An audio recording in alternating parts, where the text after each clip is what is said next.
Rail में छन्ना नन्ना होए रे।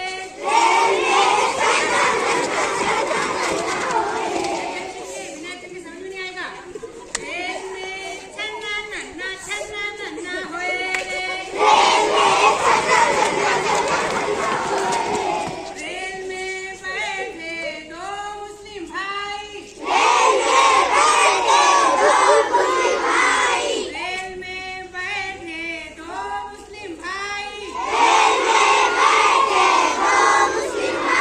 रेल में सुभान अल्लाह होए रे। रेल में सुभान अल्लाह होए रे। रेल में छन्ना नन्ना होए रे। रेल में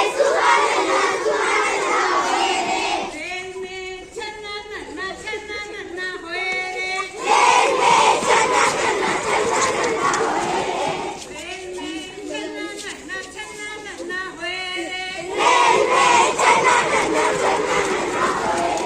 रेल में बैठे दो हिंदू भाई।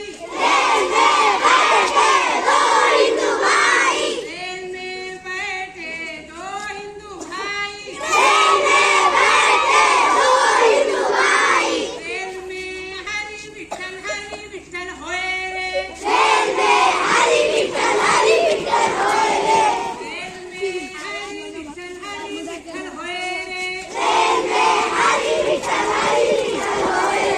रेल में छन्ना नन्ना करो ना हनुमान, छन्ना नन्ना करो। रेल में छन्ना नन्ना होए रे। रेल में बैठे दो पंजाबी। रेल में बैठे दो पंजाबी। रेल में बल्ले होए रे।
महसूस होगा कि सचमुच में आप लोग जो तो नानी रेलवे स्टेशन पे आए हुए हैं और नानी अम्मा के यहाँ दादी अम्मा के यहाँ जा रहे बोलिए, ठीक है। अब हाथ से खड़े और ऊपर और सुनिए और बाद में आवाज निकालेंगे, पहले सुनिए। ऊपर हो ऐसी आवाज